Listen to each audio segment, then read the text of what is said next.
My aunt tried to seize my son, labeling me an unstable single mother and financially incapable. When I confronted her at court, she just smirked, saying, "You'll thank me someday for saving him from you." I said nothing.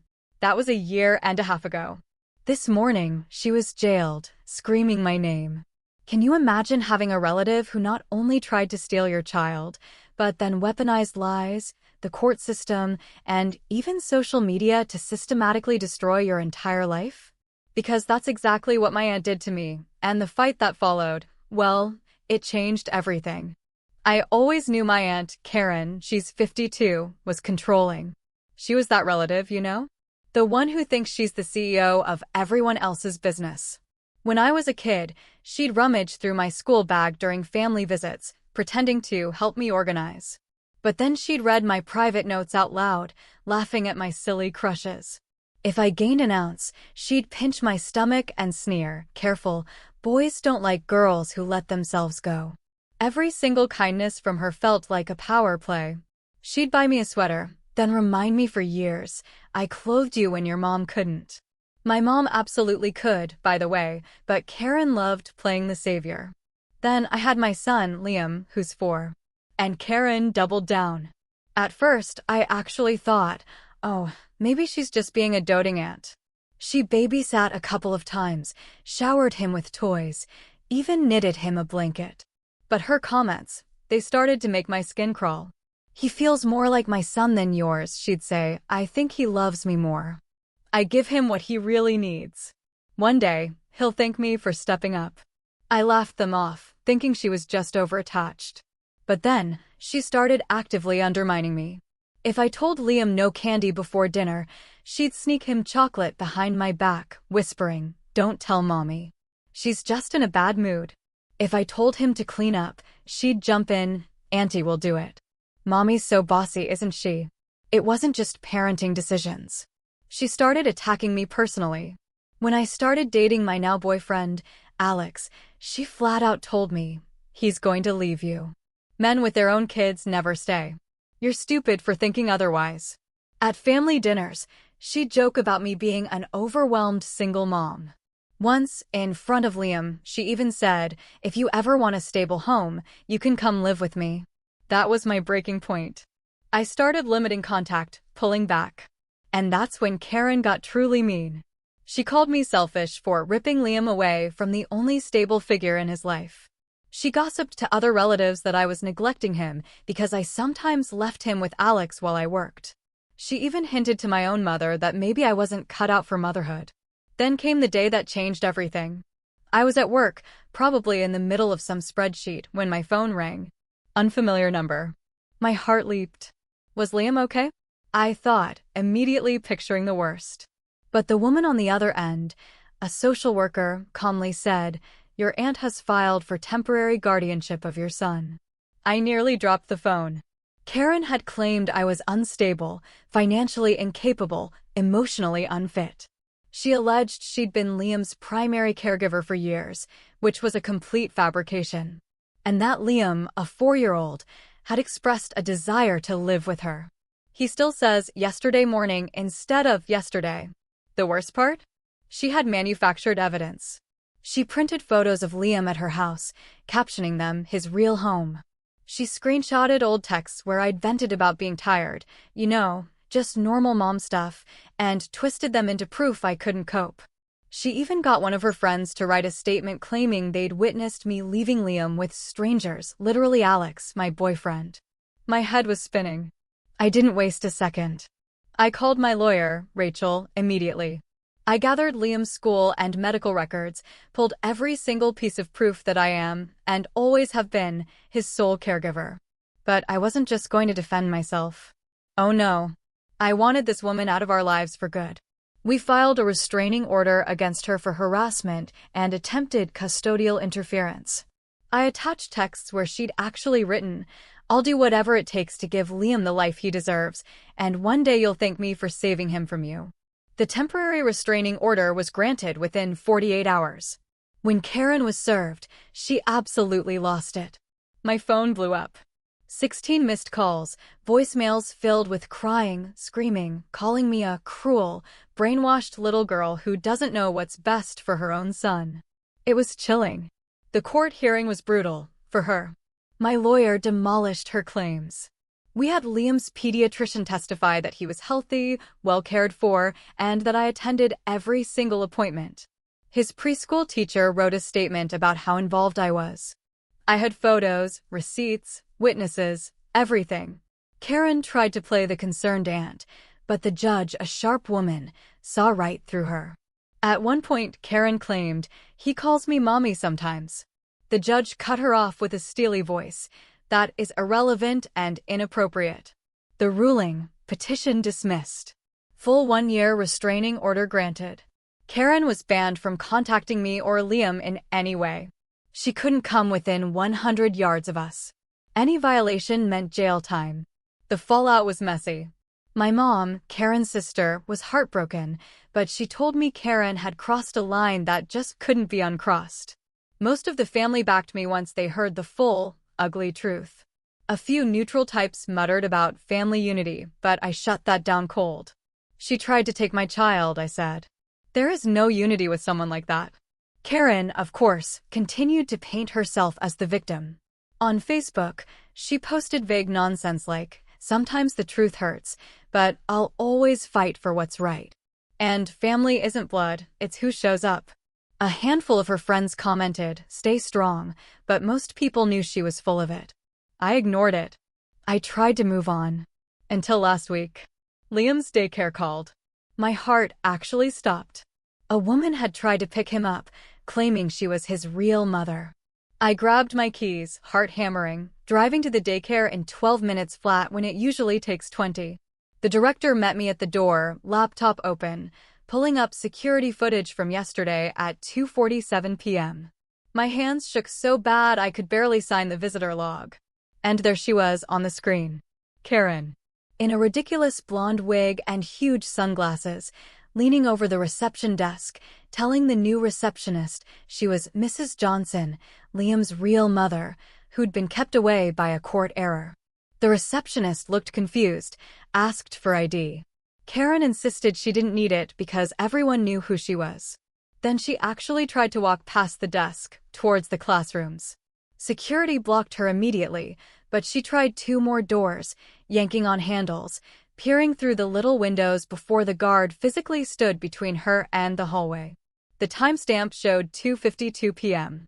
She finally left right when I was giving a quarterly presentation to the board and had my phone on silent. The director handed me a USB drive with the footage and said they'd already called the police. Which is how I ended up at the station 20 minutes later, watching Detective Morgan document every second of that video. She pointed out how Karen knew exactly which hallway led to the 4-year-old rooms. How she'd clearly been watching the building to know when the new receptionist would be working. How the rental car she drove was registered to some Jennifer Mills, who didn't even exist. Detective Morgan typed up the restraining order violation report while I just sat there, trying not to throw up. This was a criminal violation, she explained, which could mean actual jail time. Karen had been explicitly banned from any contact. I pulled up the original restraining order on my phone, showing her the part that said no contact within 100 yards of me, Liam, or any location where we regularly spend time. The detective made copies and said she'd send units to Karen's house, but warned me she might have already left town to avoid arrest. I picked up Liam early and held him so tight during bedtime stories that night. He patted my face with his little hand, his voice all worried, asking why I was sad. Alex sat next to us on Liam's tiny race car bed, his hand on my back while I read 3 extra books, just to keep holding my baby. I'd already changed the daycare pickup password 3 times that week, but it still didn't feel like enough. After Liam fell asleep, I was cleaning up the kitchen when Rachel called at 10 p.m. Her voice was tight. Karen had filed an emergency motion claiming I was alienating Liam and violating her grandparent rights. The motion included photos from Karen's Facebook friends showing me at a bar 6 months ago for my friend's birthday, labeled as proof of my alcoholism, plus statements from 3 people I'd never heard of, claiming they'd witnessed me being an unfit mother. Rachel said Karen had fired her previous lawyer and was now representing herself, which meant she could file whatever crazy motion she wanted without anyone telling her how insane she sounded. I spent the next 4 hours at my kitchen table compiling evidence for Rachel, while Alex made coffee and rubbed my shoulders. I forwarded 17 emails Karen had sent to my employer, claiming I was mentally unstable and shouldn't be trusted with company resources. Then the records from CPS showing they'd received 17 fake calls from the same 3 phone numbers that Detective Morgan had already traced back to Karen. The worst part was finding screenshots my cousin sent me where Karen had created a fake Instagram account using my photos, posting inappropriate content, and tagging local mom groups to make me look like a terrible parent. Each new piece of evidence felt heavier than the last, like I was drowning in proof of how obsessed she'd become with taking my son. 3 days later, Mom showed up at my door with bags of groceries and dark circles under her eyes. She set everything on my counter, telling me Karen had been calling every relative we had. Karen was claiming I was being controlled by Alex, that he was isolating me from my family, and that she was Liam's only hope for a normal life. Mom's hands shook as she unpacked the milk, admitting Karen had called her 43 times yesterday alone, begging her to testify against me in court and saying things like I'd been brainwashed by my lawyer. Mom looked at me with tears in her eyes and said she'd blocked Karen's number. But Karen had started calling from other phones, even showing up at Mom's house at midnight, banging on the door. Meanwhile, the daycare went into complete lockdown mode. Biometric scanners at every entrance. 2-factor authentication for anyone picking up kids. They gave Liam this little GPS bracelet that looked like a fun watch, but would alert my phone instantly if he left the building without me. I heard other parents complaining about how annoying the new security was, but they had no idea it was all because of us. The daycare director pulled me aside and said they'd hired an extra security guard just for the preschool wing and installed panic buttons in every classroom.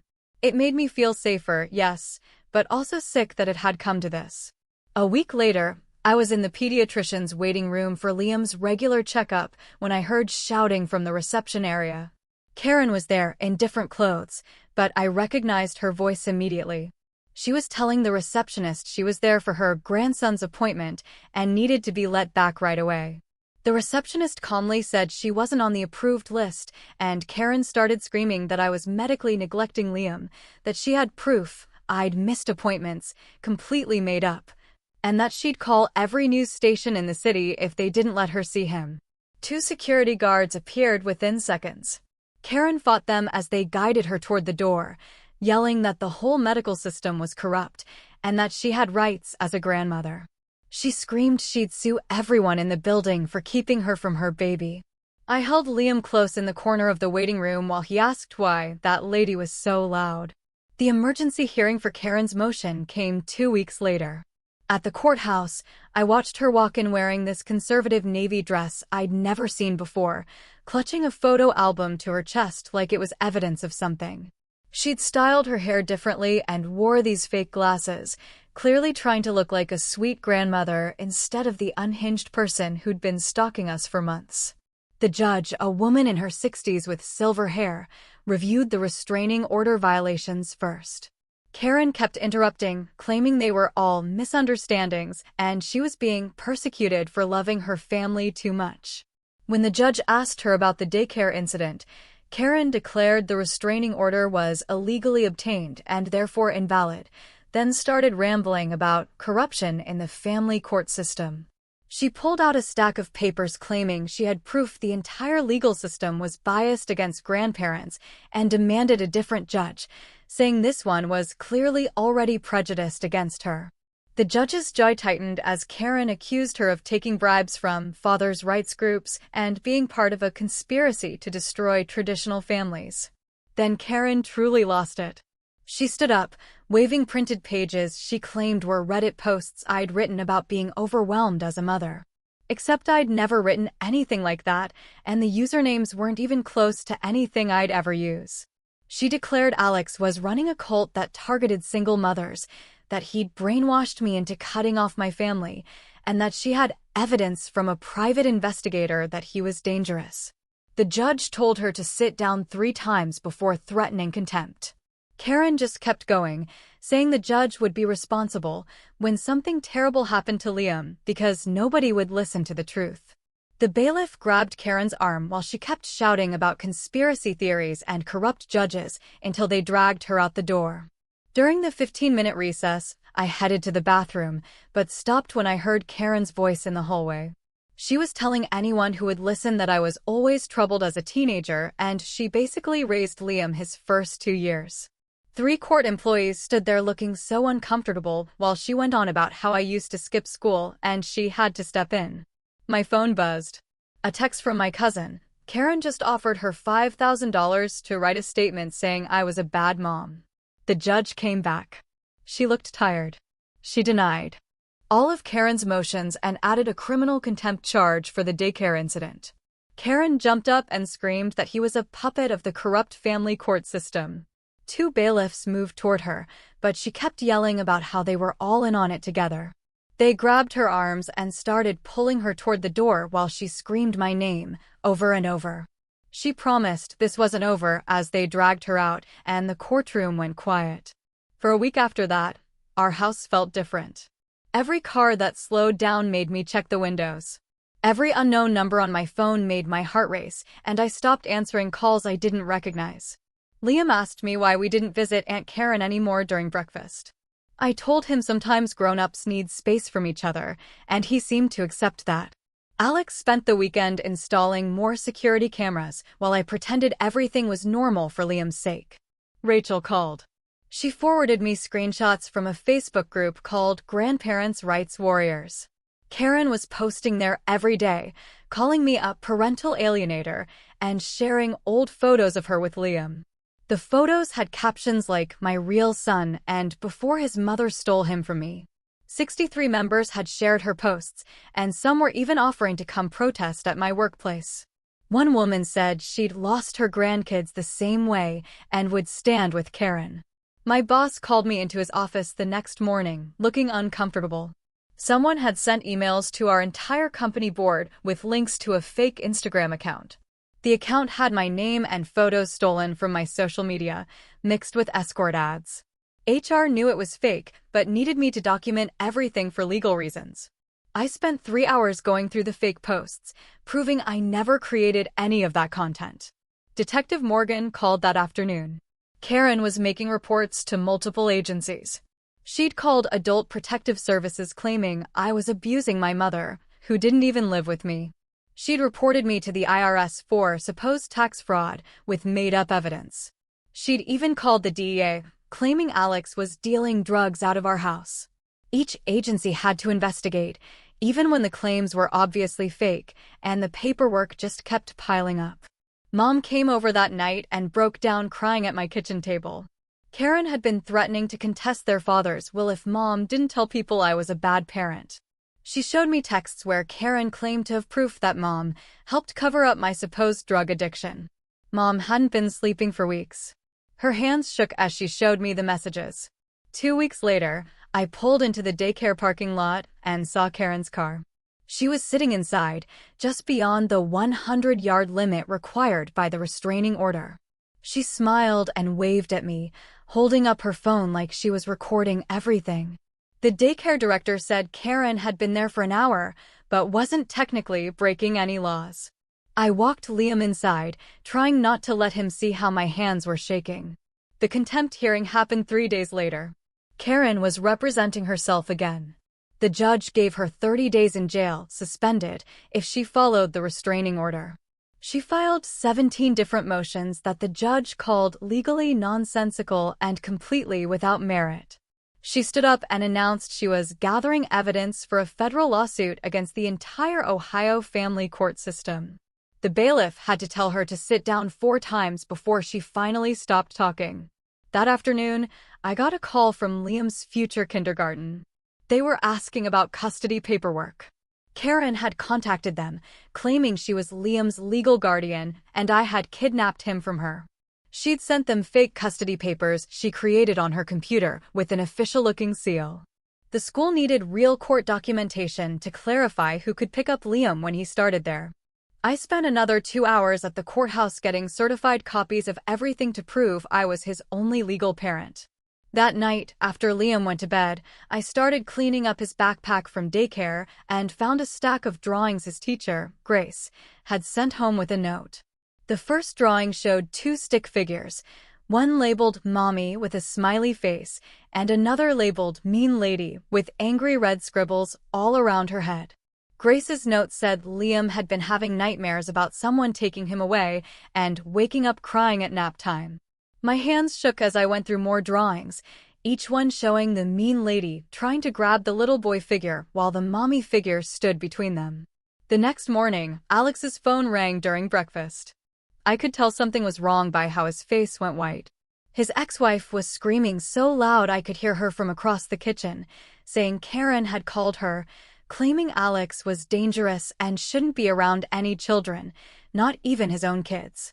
She was threatening to go back to court about their custody agreement based on Karen's concerns. Alex had to spend 3 hours on the phone with his lawyer, explaining the whole situation. 2 days later, Rachel called me to her office. When I walked in, she had this look on her face like she couldn't believe what she was about to show me. Karen had filed a 47-page document requesting a guardian ad litem for Liam, claiming I was coaching him to lie about her. She'd cited legal cases from the 1970s that had nothing to do with our situation and included what she called a psychological evaluation she'd done herself using online personality tests she'd printed out. Rachel said in her 20 years of practice, she'd never seen anything this unhinged, but we still had to formally respond to every single claim. A month after the daycare incident, I realized what this was doing to me when Alex found me in the bathroom at 3 a.m., checking the window locks for the 5th time that night. I'd started planning escape routes from every room, keeping my keys in my hand whenever we went anywhere, and jumping out of my skin when Liam wanted to play hide-and-seek, because I couldn't handle not seeing him for even 30 seconds. Alex held me while I sobbed about how exhausted I was from being scared all the time, checking over my shoulder everywhere we went, waking up in a panic, thinking I heard someone at the door. The next week, I was at the grocery store when this woman I'd never seen before started following me, pretending to shop while loudly telling another shopper how some mothers are too young and selfish to raise children properly. I realized it was Margaret, one of Karen's church friends I'd seen in old Facebook photos. She followed me through 3 aisles, commenting on everything I put in my cart, as if my choice of cereal was evidence of bad parenting. When I bought frozen pizza, she practically shouted about how real mothers cook from scratch. And when I grabbed wine, she made a big show of gasping and saying, "Drinking problem," to anyone who would listen. That same week, our doorbell rang at midnight, and I opened it to find 2 police officers saying they'd received a report of screaming and violence at our address. Liam woke up terrified as they walked through our house, checking every room while I stood there in my pajamas, explaining this was the 4th false wellness check this month. The officers were apologetic, but said they had to investigate every call, and one of them quietly suggested I talk to a detective about filing harassment charges. Detective Morgan came to our house the next day with a thick folder. She showed me what she'd been building. Karen had made 31 false reports to 7 different agencies, violated the restraining order 12 times, and made 45 documented attempts to contact me through other people. She looked me straight in the eye and said, "This level of escalation often happens right before someone does something really dangerous." A few days later, I sat at the playground, watching other parents chat about normal things like soccer practice and birthday parties, while I scanned the parking lot for Karen's car. One mom asked why I always looked so tired, and I just stared at her, wondering how to explain that my aunt was systematically trying to destroy my life to steal my child. Then Rachel called me furious. Karen had created a website called Justice for Liam, last name, with cherry-picked photos from her Facebook before I blocked her, and completely made up stories about my neglect. She'd listed my workplace address, Alex's full name and job, and even put up a donation button for her legal fight to save an innocent child. The site got 1,400 views in 2 days before Rachel got it taken down, but screenshots were already spreading in local Facebook groups. 6 weeks after the daycare incident, Mom called me, hysterical. I could barely understand her through the sobbing. Karen had shown up at her house with 2 women from her church and some man with a camera, claiming to be making a documentary about grandparents' rights. They tried to push past her into the house to interview her about my childhood and whether I'd shown troubling signs growing up. Mom had to lock herself in the bathroom and call 911 while they pounded on her door, demanding she tell the truth about me. The next morning, Rachel called and said we needed to hire someone to track what Karen was doing online since she kept finding new ways to harass us. She recommended a cybersecurity expert who'd worked on stalking cases before. I met with him that afternoon at a coffee shop near my office. He took my laptop and phone to install monitoring software and said he'd start digging into Karen's digital footprint right away. 3 days later, he called me with results that made my stomach drop. Karen had created 14 fake social media accounts using variations of her name and other people's photos. And she'd been posting in 23 different online forums about grandparents' rights and parental alienation. She'd written hundreds of posts claiming I was abusing Liam and keeping him from his real family, and had even started researching how to file complaints with the State Bar Association against Rachel. The expert showed me screenshots where she'd asked other forum members for advice on getting judges removed from cases and how to prove a mother was mentally unfit. That same week, Liam started waking up screaming about the mean lady trying to take him away. And I knew we couldn't handle this alone anymore. I found a child therapist who specialized in trauma and took him for his first appointment on Thursday. She spent an hour with him, playing with toys while gently asking questions. Afterward, she pulled me aside with a concerned look on her face. She said Liam was showing signs of anxiety that were unusual for a 4-year-old, including regression behaviors and hypervigilance about strangers. Watching my baby need professional help because of what Karen had done to him, something cracked inside my chest. The therapist recommended twice-weekly sessions and gave me worksheets to help Liam process his feelings at home.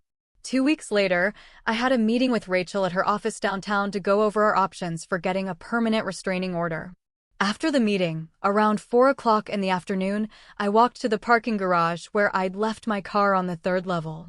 As I got closer to my spot, I saw something was wrong with my tires. And when I walked around to the driver's side, my whole body went cold. All 4 tires had been slashed, and someone had keyed "unfit mother" in huge letters across the hood of my car. My hands shook as I called building security, and they pulled up the footage from earlier that day. The video showed a figure in dark clothes and a ski mask doing the damage around noon. While the body type looked like it could be Karen, the person had been careful to avoid showing any identifying features. The security guard called the police for me, and I spent another 2 hours filing a report and waiting for a tow truck. My insurance company said they'd cover the damage, but I'd have to pay the $1,000 deductible, and they needed the police report for their files.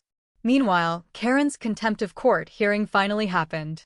The judge suspended her jail sentence, but ordered her to wear an ankle monitor for 6 months. She immediately filed a complaint claiming the monitor was causing her severe medical distress and violating her human rights as an elderly woman with health conditions. At the next hearing, she showed up in a wheelchair she'd never needed before, claiming the stress from the ankle monitor had somehow disabled her. The judge didn't buy it and told her the monitor stayed on, which led to her screaming that everyone was conspiring against her. About 2 months after the daycare incident, Alex's kids came for their weekend visit, but something was off from the moment they walked in the door. His daughter, Sophie, kept looking at me sideways and wouldn't let me help her with her backpack. And his son, Max, stayed glued to Alex's side instead of playing with Liam like usual. Finally, Sophie worked up the courage to ask if it was true that I was mean to Liam when nobody was watching. My heart sank as I realized their mom had been filling their heads with Karen's lies from the online forums. We spent the entire weekend trying to undo the damage, having gentle conversations about how sometimes adults say things that aren't true when they're angry. Alex was furious because this was affecting his custody arrangement, and his ex was now threatening to file for restricted visitation if he kept bringing the kids around me. The constant stress had me planning escape routes everywhere I went. At work, I memorized the location of every exit and kept my car keys in my pocket instead of my purse. At the grocery store, I'd scan for Karen before going down each aisle and position my cart so I could run if needed. I kept overnight bags packed in the trunk with clothes for me and Liam, plus $500 cash hidden in a magnetic box under the car. This wasn't how normal people live their lives, but Karen had turned normal into something I couldn't afford anymore. Then Rachel called with news that made everything worse. Karen had hired a private investigator who'd been following me and taking photos for the past 3 weeks. He'd photographed me at work, picking up Liam from daycare at the grocery store, even through our kitchen window while I was making dinner. Rachel said it was all technically legal since he'd stayed on public property, but seeing those photos of my private moments made me feel violated in a way I couldn't describe. The investigator had even followed me to Alex's house and taken pictures of us on his porch, which Karen was probably planning to use as evidence of me being an unfit mother who exposed Liam to strange men. A week later, I got a letter from the IRS saying I was being audited for the past 3 years of tax returns. The letter said it was a random audit, but Rachel told me Karen had probably reported me for tax fraud as another harassment tactic. Even though I'd done nothing wrong and had all my receipts and documents, I had to hire an accountant to help me navigate the audit process. The accountant charged $2,000 just to organize my paperwork and represent me at the audit meeting. Money I didn't have to spare after all the legal fees and car repairs. Karen's false reports were bleeding me dry financially, which was probably exactly what she wanted. Then last Monday morning, Karen showed up at my workplace with a stack of printed flyers about parental alienation and started trying to hand them out to my coworkers in the lobby. The flyers had my photo on them with text claiming I was alienating a loving grandmother from her grandchild and asking people to support grandparents' rights. Security arrived within minutes and escorted her out, but not before several of my coworkers saw her screaming that I was a child abuser who didn't deserve to be a mother. My boss called me into his office an hour later, and while he was supportive, HR suggested I might want to work from home for a while until things calmed down. 3 days ago, we were back in court for another hearing about Karen's violations of the restraining order. The judge reviewed the police reports from the daycare incident, my mom's house, my vandalized car, and my workplace, plus all the evidence of online harassment and the private investigator. He looked directly at Karen and said if she violated the order one more time, she would serve actual jail time, not just a suspended sentence. Karen's response was to stand up and announce that she was filing a judicial complaint against him for bias and conspiracy. She claimed he was part of a coordinated effort with me to deny her constitutional rights and demanded the entire case be transferred to federal court because state court was too corrupted.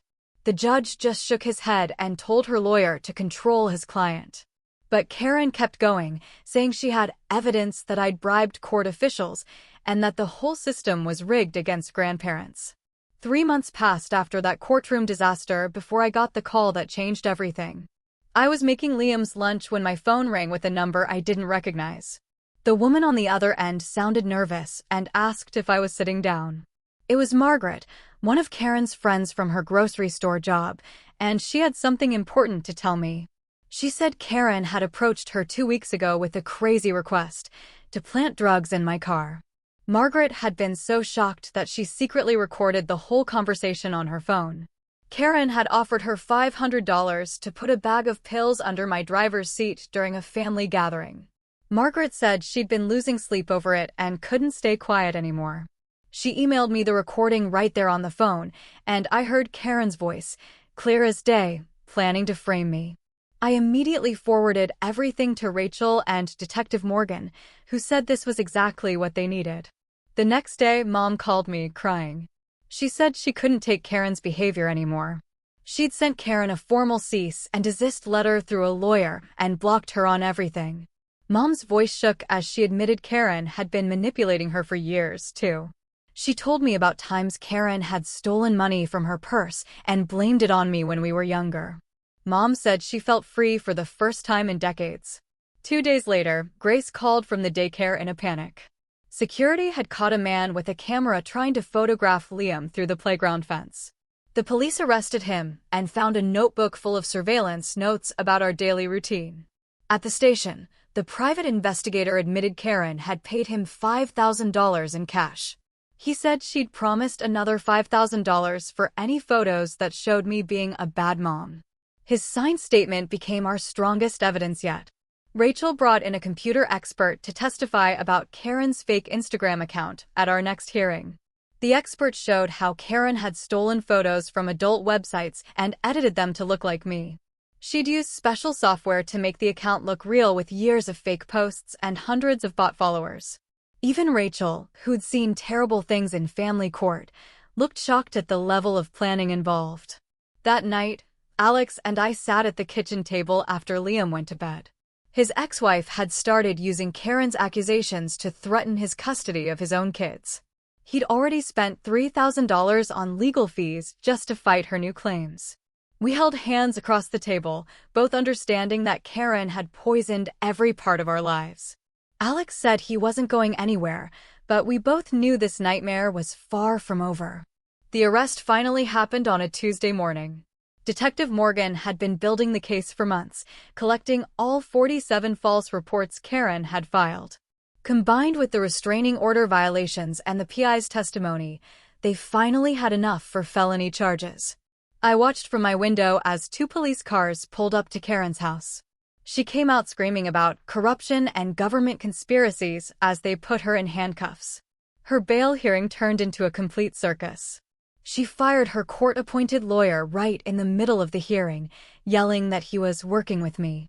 She demanded to represent herself and started ranting about being a political prisoner fighting for grandparents' rights. The judge looked exhausted as Karen accused him of taking bribes from me. He set bail at $50,000 with strict conditions, including no internet access and mandatory GPS monitoring. She had to stay away from my entire family and couldn't contact anyone connected to us. 2 weeks later, Grace called again with disturbing news. The daycare had intercepted letters addressed to Liam that other inmates were trying to mail for Karen. The letters called me a liar and said things like, "Mommy is keeping us apart," and "I'm your real family." Each violation added new charges to her case, but she kept sending them anyway. During this time, Liam's therapist showed me something that made me cry happy tears. Liam had drawn our family inside a protective bubble with Karen as a tiny dot far away. The therapist said he was processing everything well, but would need ongoing support to fully heal. She gave us exercises to do at home to help him feel safe. Karen made bail, using her entire retirement savings. Within 24 hours, she'd already violated the conditions. She went to the library and used their computer to create a blog calling me a master manipulator. She posted Liam's full name and photo, claiming I'd turned the system against an innocent grandmother. The blog included our address and details about Liam's school schedule. Rachel called me within an hour because someone had reported the blog to the police, and they were already working to get it taken down. The detective assigned to our case said this was enough to revoke bail, but Karen had already disappeared from her apartment when they went to arrest her. That same night, Mom texted me screenshots from a Facebook group called Grandparents Fighting for Justice, where Karen had posted her whole twisted version of events. Half the group was eating it up and calling me horrible names, while others started asking questions about the court documents that somehow got leaked. Margaret, one of the group members, had found the actual restraining order online and posted it, showing all of Karen's lies laid out by the judge. The group admin ended up banning Karen for bringing negative attention to their cause, but the damage was already spreading through social media. 3 nights later, at 2 a.m., our new motion sensors went off. I grabbed my phone to check the camera feed while Alex called 911. There was someone moving behind our shed. When the police arrived with flashlights, they found Karen crouched there with a crowbar in her hand. She started crying and saying she just wanted to see Liam one last time, but the officers weren't buying it and arrested her on the spot. This time, the judge revoked her bail completely, and she went straight to county jail to wait for trial. Rachel explained that the criminal trial was set for 8 months out and Karen would probably take a plea deal to avoid prison time. Any deal would include permanent no-contact orders, and she'd have to register as a stalker. But Karen refused every offer the prosecutor made. She kept insisting on a jury trial because she believed people would understand she was just trying to save Liam from me.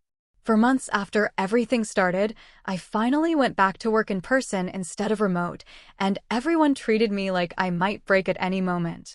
People would stop talking when I walked into the break room and give me these sad smiles that made me feel worse. The woman from HR pulled me aside one day and quietly told me about her ex-husband who had stalked her for years after their divorce. She said she understood what it was like to look over your shoulder constantly and offered to walk me to my car every day. Karen's former lawyer reached out to Rachel confidentially because he needed to report something serious that happened before he withdrew from her case. He said Karen had asked him to help her get fake passports so she could take Liam and flee to Canada, where she had distant relatives. He'd already given this information to the prosecutors, and it was going to be used as evidence of premeditation at trial. Mom came over one weekend, and we went through old photo albums from family gatherings over the years. She started pointing out things I'd never noticed before, like how Karen's college roommate had suddenly moved out and changed schools after some dispute. There was also our Aunt Patricia, who had questioned Karen about money at a family reunion, and then mysteriously stopped coming to any family events. Mom remembered our cousin Derek, who had confronted Karen about spreading lies about his wife and ended up moving his whole family across the country. We started realizing that Karen had been doing this for decades, and we were just her most recent targets who fought back. A week later, Rachel called me furious. Karen had somehow managed to call into a Father's Rights podcast from jail. The host ran a whole segment about how I was a typical parental alienator using the court system against a loving grandmother. The podcast got 50,000 downloads before Rachel sent a cease and desist letter threatening a defamation lawsuit if they didn't take it down. They removed the episode, but clips were already circulating on social media with people taking sides without knowing any facts. Meanwhile, Alex's custody situation got complicated because his ex-wife's lawyer subpoenaed our court records and used Karen's accusations as evidence. She claimed Alex was putting his own kids in danger by being involved with someone who had such unstable family members. We had to hire another lawyer just for his case and spent weeks in mediation sessions, providing character witnesses and evidence that Karen was the problem. The mediator eventually saw through it, but the damage to Alex's relationship with his kids was already done because they'd heard terrible things about me. 5 months after the original incident, Rachel called to tell me Karen had been placed on psychiatric hold at the jail. She'd been claiming I had implanted listening devices in her teeth and that Liam was sending her telepathic messages begging to be rescued. The jail psychiatrist diagnosed her with delusional disorder, but Karen insisted the evaluation was part of my conspiracy to keep her from Liam. Even from the psychiatric ward, she kept filing motions with the court, claiming various constitutional violations that made no sense. The prosecution tried one more time to offer her a deal where she'd plead guilty to felony stalking and serve 2 years with permanent restraining orders. She'd also have to register as a convicted stalker and stay away from us forever. But she refused again. She filed a motion to dismiss the charges based on constitutional violations she couldn't even explain properly, and the judge denied it immediately. The trial date was set for 3 months out, and in the meantime, Liam started kindergarten at a new school across town where nobody knew about our situation. I watched him walk into that classroom with his little dinosaur backpack bouncing against his shoulders. And for the first time in months, he looked like just a regular kid, making friends and playing on the monkey bars. I signed up to volunteer for reading time every week just so I could see him in this safe space where Karen's name never came up. And the other parents didn't give me those looks of pity mixed with curiosity. 2 weeks into the school year, Rachel called me with news about the deposition starting. And that's when Margaret, Karen's own cousin, came forward to testify. Margaret sat in that conference room for 4 hours, detailing how Karen had done this before. How 20 years ago she destroyed her own sister's marriage by calling CPS with fake abuse claims because the sister wouldn't let Karen babysit. She pulled out old letters and emails showing Karen's pattern of targeting family members who didn't give her what she wanted, always using children as weapons, always claiming she was saving them. The court reporter had to take 3 breaks because Margaret kept breaking down, describing how Karen had ruined multiple lives over the decades and nobody had ever stopped her. That night, Alex made dinner while I helped Liam with his homework. And after we put him to bed, Alex got down on one knee right there in our kitchen, next to the dishwasher. He didn't have a fancy speech, just said he wanted to be legally family, so if anything happened to me, he could protect Liam without question. It wasn't the proposal I dreamed about as a kid, but it was real, and it came from surviving this nightmare together. So I said yes, crying into his shoulder. 3 days later, I got a call from Detective Morgan saying Karen had tried to kill herself in county jail by tying her bed sheets to the ceiling vent. The guards found her in time, and she was rushed to the hospital where they pumped her stomach and put her on suicide watch. Her public defender tried to use it as leverage, claiming she needed psychiatric treatment, not prison time. But the prosecutor wasn't buying it, and neither was I, because even from her hospital bed, she was telling the nurses that she couldn't live without her baby, meaning my son. 6 months had passed since this whole thing started when the civil suit Rachel filed finally started moving forward. We were suing Karen for emotional distress, defamation, and all the financial damage she'd caused with her lies. The judge froze all her assets, including the house she'd been telling people she was preparing for, when Liam came to live with her permanently. Her bank accounts, her retirement fund, even her car, got locked down pending the outcome of both cases. The court-ordered psychiatric evaluation came back 2 weeks before the criminal trial, and the results were exactly what I expected, but somehow still shocking to hear out loud. The psychiatrist testified that Karen showed clear signs of antisocial personality disorder with narcissistic features, and that without intensive treatment and possibly medication, she was unlikely to stop her behavior. Karen started screaming right there in court that the doctor was paid off, that I'd bribed him, that this was all part of my conspiracy to keep her from her real son. The judge had her removed and warned her lawyer to control his client, or she'd be watching the trial from a holding cell. Jury selection took 3 full days because Karen kept trying to question potential jurors about grandparents' rights and whether they believed in parental alienation. The judge warned her twice to let her lawyer handle it, but she couldn't help herself and got held in contempt twice, spending both nights in jail for her outbursts about kangaroo courts and corrupt judges. When it came time for witness testimony, I had to take the stand first and describe everything we'd been through. I talked about the therapy bills that insurance wouldn't cover, the security system we had to install, the wages I lost from missing work for court dates and meetings with lawyers. When I got to the part about Liam's nightmares, about how he wet the bed for weeks after Karen tried to grab him at the grocery store, I completely broke down. Karen stared at me with such pure hatred that the bailiff actually stepped between us and moved closer to where she was sitting. Against her lawyer's begging and pleading, Karen insisted on taking the stand herself, and what followed was 40 minutes of her destroying her own case. She admitted to everything: the fake CPS calls, the forged documents, trying to pick up Liam from daycare, all of it. But she kept insisting she was justified because I was an unfit mother who'd stolen her baby. She actually said those words, stolen her baby, about my own son that I gave birth to. The prosecutor barely had to cross-examine because she'd already confessed to multiple felonies while ranting about her rights as a grandmother. The character witnesses came next, and my son's teacher, his pediatrician, our neighbors, they all testified about what kind of mother I actually was. Each testimony tore apart Karen's narrative piece by piece until all she had left was one witness, some grandmother from her Facebook support group who admitted under questioning that she'd never actually met any of us in person and only knew what Karen had told her online. The prosecutor called Mom to the stand next, and I watched my usually calm mother's hands shake as she took the oath. She started talking about growing up with Karen. How, even as kids, Karen would lock her in closets for hours if she didn't share her toys. Would tell their parents lies to get Mom punished. Would destroy Mom's homework and then cry to teachers that Mom was copying hers. Mom described the time teenage Karen pushed her down the stairs and then told everyone Mom was clumsy. The time Karen cut up Mom's prom dress the night before the dance. The time Karen stole Mom's college acceptance letter and hid it until after the deadline passed.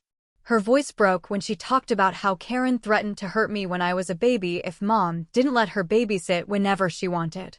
She looked straight at me and said she was sorry for not protecting me better, sorry for letting Karen stay in our lives this long.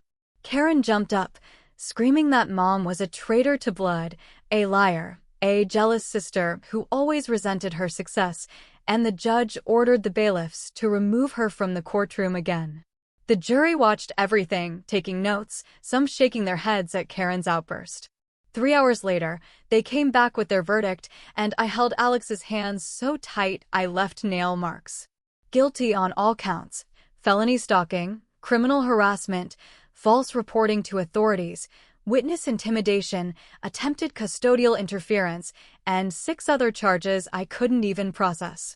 Karen stood up and grabbed her chest, gasping that she was having a heart attack, collapsing dramatically to the floor. The paramedics checked her out right there in the courtroom and announced her vitals were completely normal. No cardiac event, just another manipulation added to the court record. The judge scheduled sentencing for 6 weeks out and ordered a pre-sentencing investigation.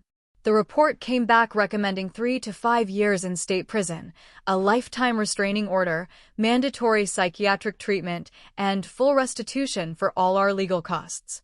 Karen filed 17 different motions for a new trial over the next month, claiming ineffective counsel, jury bias, judicial misconduct, prosecutorial overreach, and a dozen other things her new lawyer dreamed up. Every single motion was denied. She announced to anyone who would listen that she was taking this all the way to the Supreme Court, that she had constitutional rights as a grandmother, that the system was corrupt and biased against family values.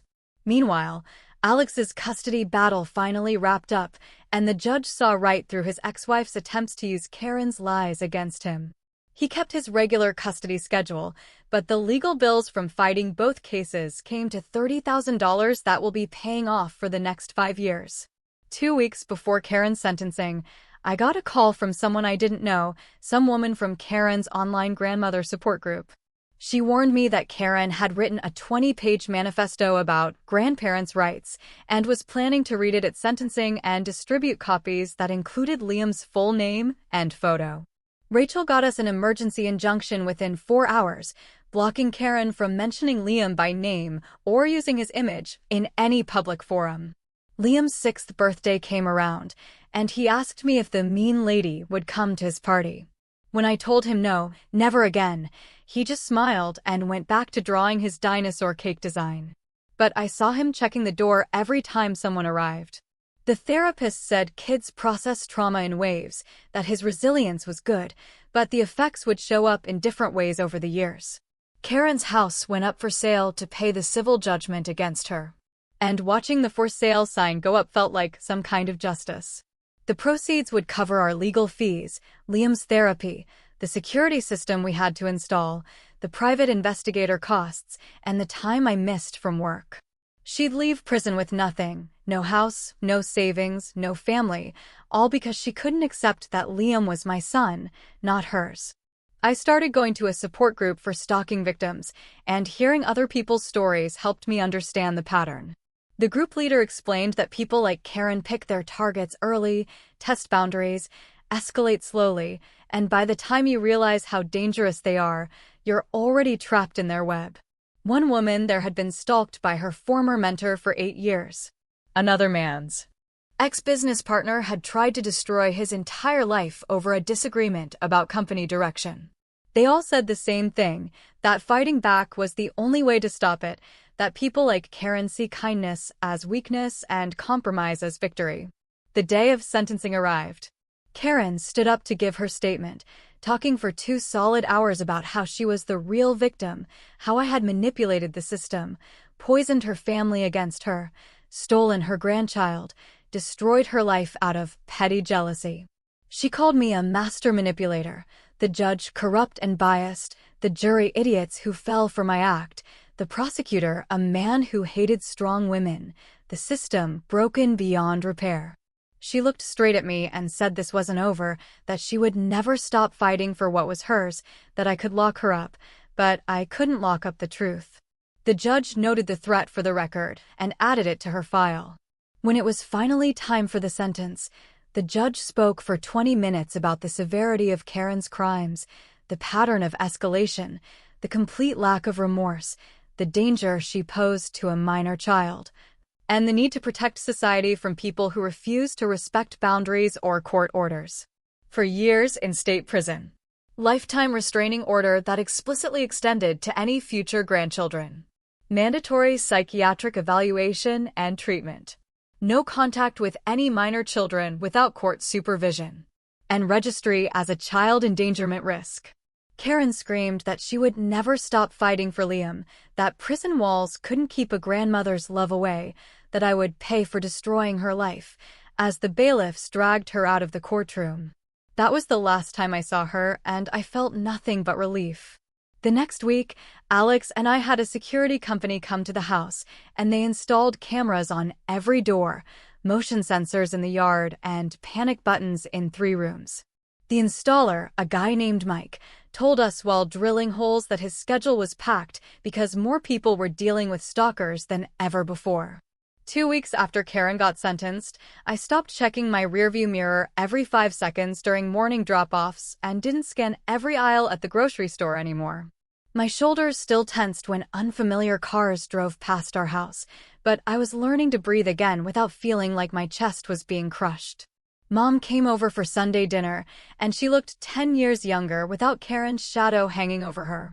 She pushed the mashed potatoes around her plate and told me she'd started seeing a therapist to work through 40 years of her sister's manipulation. Her eyes got wet when she said she was proud of me for breaking the cycle, and we both ended up crying into our pot roast. Monday morning, a thick envelope arrived from Karen's lawyer with legal correspondence stamped on it. My hands shook as I opened it, finding a handwritten letter from Karen that the lawyer tried to forward despite the restraining order. I photographed everything and sent it straight to Rachel, who filed a complaint with the state bar against the lawyer for knowingly trying to violate a court order. 3 days later, the prison called to inform us that Karen had been moved to solitary confinement after she tried to convince her cellmate to check on Liam, when the woman got released next month. The warden explained that Karen lost her commissary privileges when guards caught her trying to trade snacks for someone to mail letters to us. Even locked in a concrete box, she couldn't stop trying to reach us. Rachel scheduled an emergency hearing to make the restraining order permanent and valid in all 50 states. The judge took one look at the prison reports about Karen's continued attempts and signed the order without hesitation, stating that Karen's behavior from prison proved she remained an active threat. 6 months later, Alex and I got married in our backyard with just 20 people there. Liam carried the rings in a little wooden box he painted himself, beaming as he walked down the makeshift aisle. We didn't post any photos online or announce it on social media because Karen had taught us that privacy was our best protection. A year after everything started, Liam's therapist reduced his sessions to once a month. She showed me his latest drawings where our family stood together without any dark shadows lurking in the corners like his pictures from 6 months ago.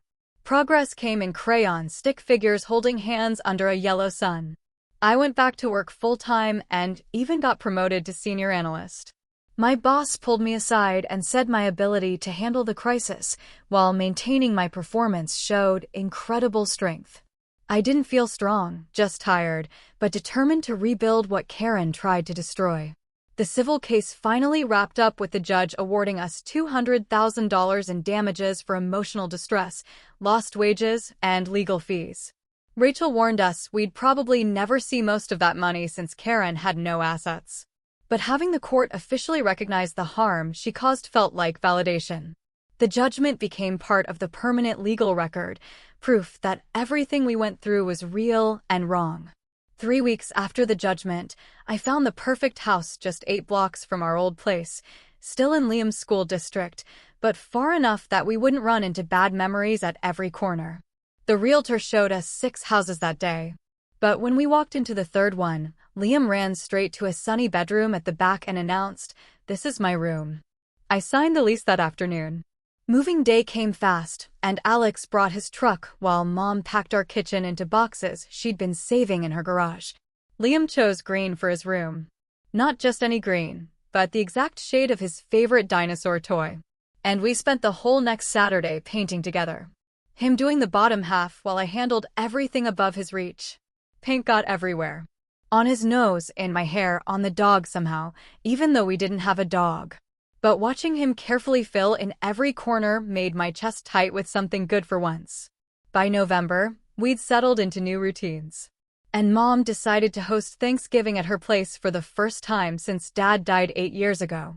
She didn't invite the cousins who'd stayed neutral about Karen. Didn't even tell them about it. Just called the people who'd actually shown up for us during the trial. The table only had 9 people instead of the usual 20-some. But everyone there had testified for us or written letters to the judge or watched Liam when I had court dates. Mom made her famous sweet potato casserole, and nobody mentioned Karen's name once, not even when we went around saying what we were thankful for. January brought the best surprise when Liam met a kid named Aaron at indoor soccer practice. They bonded instantly over their matching shin guards, and by February, they were having sleepovers every other weekend.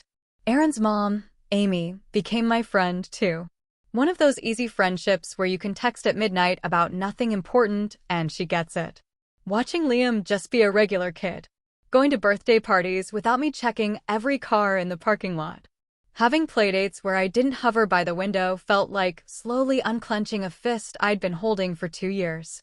The legal stuff kept grinding on in the background, with Rachel sending me updates every few weeks. Karen filed her first appeal in March, claiming ineffective counsel, but the appellate court denied it in less than a month. She tried again in May with some nonsense about new evidence that turned out to be nothing. Denied again. By August, she'd burned through 3 different lawyers and exhausted every possible appeal avenue. Rachel called me on a Tuesday afternoon to say Karen would serve her full 5-year sentence with no possibility of early release. I hung up and made Liam mac and cheese for dinner and didn't think about it again until later that night when Alex asked if I was okay, and I realized I actually was. Time moved differently after that. Weeks blending into months of normal life that would have bored me before, but now felt like winning the lottery. 18 months after that first terrible day when the social worker called, Alex's ex-wife, Diana, finally admitted she'd been wrong about believing Karen's lies about me. She'd been limiting Alex's time with his kids, making him do supervised visits at her mother's house. But suddenly she called and said the boys could come for full weekends again. That first Friday, when Alex's sons, Tyler and James, showed up with their overnight bags, Liam practically vibrated with excitement about having big brothers. They built a blanket fort that took over the entire living room and stayed up until 11 o'clock playing video games and eating popcorn. By Sunday night, nobody wanted to leave. The next few months, we figured out how to be a blended family. Not perfect, but real. With arguments over who got the last piece of pizza and negotiations about which movie to watch and Liam learning to share his toys with kids who were actually staying. One random Thursday, I was cleaning out the closet in Liam's old room, now the guest room, when I found a rolled-up piece of paper wedged behind a shelf. It was one of his drawings from when he was 3, a crayon picture of what he called the mean lady with angry hair. My first instinct was to rip it up, but something made me keep it. Maybe needing the reminder of what we'd survived. Liam walked in while I was looking at it and saw it over my shoulder.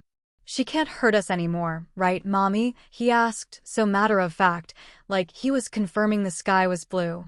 "Right, baby," I said, and folded the picture into my pocket where it still sits in my jewelry box today. The support group I joined during the worst of everything asked me to speak at their meeting for new members going through custody battles. I stood in front of 15 scared parents and told them everything.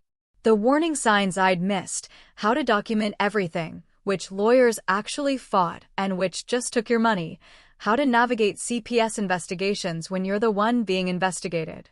One woman in the back started crying when I described Karen's fake evidence because her sister was doing the exact same thing. After the meeting, she hugged me and said knowing someone else survived this gave her hope. If our nightmare could help even one family avoid what we went through, maybe it meant something. 8 months into Karen's sentence, Mom called me on a Wednesday morning with news from Karen's brother, Tom, who still visited her in prison. Karen had been diagnosed with stage 3 breast cancer and was getting treatment at the prison medical facility. I waited to feel something, anger or satisfaction or pity, but mostly I felt nothing, like hearing about a stranger in another country. She chose every step that led her to that cell, and I couldn't waste energy on someone who tried to destroy us. Alex found me sitting on the porch that night and didn't ask questions, just sat with me until I was ready to go inside. By the time Liam turned 6, our life had settled into something I never thought we'd have. His teacher, Mrs. Peterson, pulled me aside at pickup to show me his family project where kids had to draw their family tree and write about each person. Liam had drawn me in the middle with him next to me. Then Alex on my other side with Tyler and James. Then Grandma Ellen, Mom, with flowers around her because she always brought them from her garden. No mention of Karen anywhere, not even as a branch that got cut off. Mrs. Peterson said Liam was one of the most confident, well-adjusted kids in her class and always helped other kids when they were sad. We'd protected him. We'd won. Not in some dramatic courtroom moment, but in the quiet accumulation of normal days where he got to just be a kid. Saturday morning 2 weeks ago, I woke up to the sound of Liam building Legos in the living room while Alex made pancakes in the kitchen. Mom stopped by around 9 o'clock with fresh roses from her garden and helped me plant them along the front walkway while the boys played basketball in the driveway.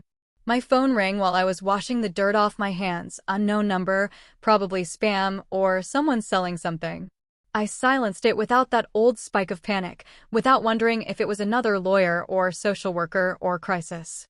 We ate pancakes at the table that wasn't fancy but was ours, in a house that wasn't perfect but was safe, with people who weren't blood but were family. This is what victory actually looks like. Not some big dramatic finale with speeches and revelations, but a boring, beautiful Saturday where the biggest decision is what to have for lunch. Karen exists now only as a fading scar.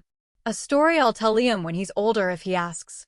But probably he won't, because she stopped mattering the day we chose to build our life without her shadow. We exist fully and freely in this small, perfect morning where Alex is teaching Liam to flip pancakes and Mom is humming while she arranges her roses. And I'm watching it all from the doorway, thinking about absolutely nothing important and everything that matters. Honestly, even after all this time, the sheer audacity of it still blows my mind. What would you have done in my place? Have you ever had to fight a battle so intense for your family? I'm really curious to hear your thoughts and experiences in the comments below.